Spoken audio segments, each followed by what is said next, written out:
Okay, starting off here with a pretty cool stage here. It is the only stage of the day. It has a moving target on it. We'll get to that in just a second. What makes this first couple of shots a little bit tricky is the hostage is pretty much covering most of the target.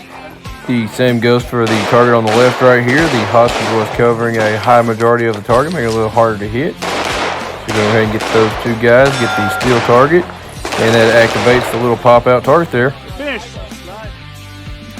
Okay, stage 2. Doesn't look like too complicated of a stage, but once again, like the other stage, what makes this stage a little bit tricky is how close the hostages are to some of these targets, as you'll see here in just a second. The one right here in the middle is one of the hardest ones because the head of the target was pretty much the only thing visible, as is the one right here in the middle of these three targets as well. Okay, not only was the targets really close to the hostages on stage 3, you also had to lean over quite a bit just to be able to shoot quite a few of these targets, as you'll see here in just a second. Now, it does not look like it because the camera kind of flattens out, which you really had to lean to make sure you could actually get to the target on the far right there. And the same goes for the target on the far left right here, and you had to be careful not to hit the hostage in behind the headshot. Okay, stage 4 was quite a bit of fun. Had quite a few different ways you could run this particular stage, and this is also the stage I did the best on today, so that's pretty cool as well. The really nice thing about this stage is you did have a little bit of space in between the hostages and the targets, making it to where you could run this stage quite a bit faster. One of the coolest parts of this stage to me was getting right up on this hostage and getting to blast the two targets behind it. Okay, stage 5. Pretty cool stage. Start off with the gun unloaded, laying on the barrel behind you. All your magazines on the barrel. Turn around, grab the gun, load the gun. Go ahead and shoot each target 3 times. You see me get trigger freeze there. That was not the gun jamming. I slapped the gun thinking it was out of battery. But once again, I need to get a trigger in this gun that fits my finger length. And stage 6. One of those stages that looks really easy on paper, but really messes with your head because you start off with 6 rounds in the gun.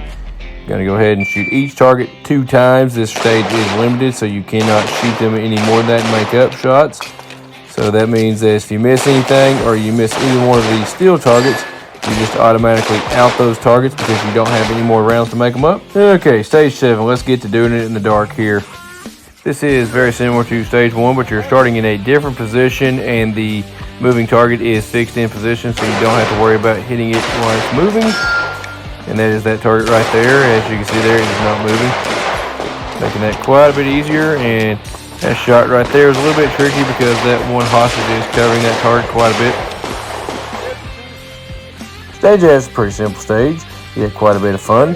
The only really tricky part of this is the final 3 targets, as we'll get to in just a second.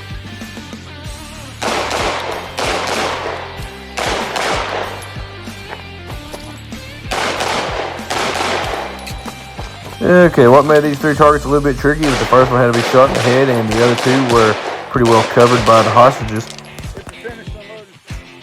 Stage 9 was one of the harder stages of the day, if not the hardest stage of the day, and that really comes down to one particular target at the end of the stage here. We'll get to in just a second.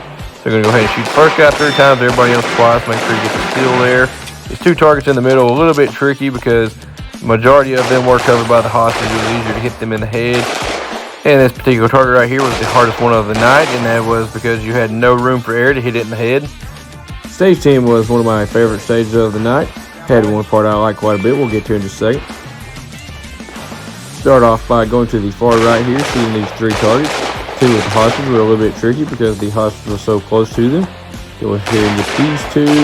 Then you're going to go ahead and move into the center here, which I thought was pretty cool because of how tight these targets are right here, and you're shooting around this hostage. It was quite a bit of fun. Stage 11 is probably one of the most unique IDPA stages I've ever shot, and that is because of the police lights in the background. They were pretty distracting all the way up until the point I turned the weapons light on, and you really don't know so much after that. But either way, that made this a really cool stage.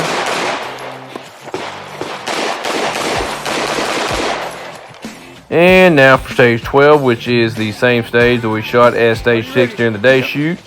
And like I said before, this stage looks simple on paper, but it's a little bit more complicated for the fact you start off with 6 rounds, and this stage is limited, so you can't overshoot the targets or have any makeup shots. You got exactly the right amount of rounds, so if you miss any of these steel targets or anything, you're going to get penalties. Well, finally accomplished my goal that I've had just about since I started shooting IDPA. I want to finish overall first in my class at least once, and I have finally done that after a few years of shooting IDPA. Also looking forward to shooting another night match. That was an absolute blast.